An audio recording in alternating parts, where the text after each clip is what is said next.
Hi, ഇത് നമ്മുടെ ജ്യേഷ്ഠൻ്റെ തന്നെ വീടാണ്. പിന്നെ സ്മോക്ക് പ്രൂഫാണ് കൊടുത്തിട്ടുള്ളത്. അപ്പോൾ നനയ്ക്കുന്നതിന് വേണ്ടിയിട്ടാണ് സ്പ്രിങ്ക്ലർ കൊടുത്തത്. അപ്പോൾ അതിൻ്റെ മുകളിൽ കയറി നനയ്ക്കേണ്ട ആവശ്യമില്ല. നമുക്ക് എത്ര സമയം വേണമെങ്കിൽ നനയ്ക്കാം, മോട്ടർ ഓണാക്കിയാൽ മാത്രം മതി.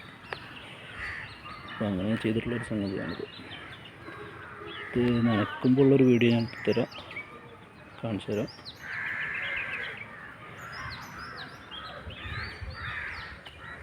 ഓരോ ടിപ്പ് ഇത് വരുന്നിടത്തേക്കും വേറെ വേറെ കണക്ഷൻസ് കൊടുത്തേക്കണം.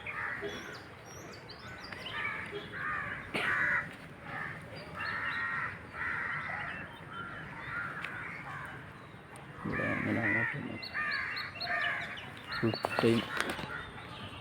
ടൈം ഒരു ദിവസം മാറുന്നവരൊക്കെ നമുക്ക് നനക്കാം. ചാക്കിട്ടുണ്ടല്ലോ, പക്ഷെ ചാക്ക് ഉണങ്ങുമ്പോഴത്തേന് നനക്കാൾ കയറേണ്ട ആവശ്യമില്ല. ചെറിയ റൂഫാണ്, വീട്ടുകാർക്കൊന്നും നനക്കാനും കഴിയില്ല. അപ്പോൾ പിന്നെ അതിനാളെ കിട്ടുകയെന്നാൽ എല്ലാ സമയത്തേക്കും ആളെ കിട്ടില്ലല്ലോ.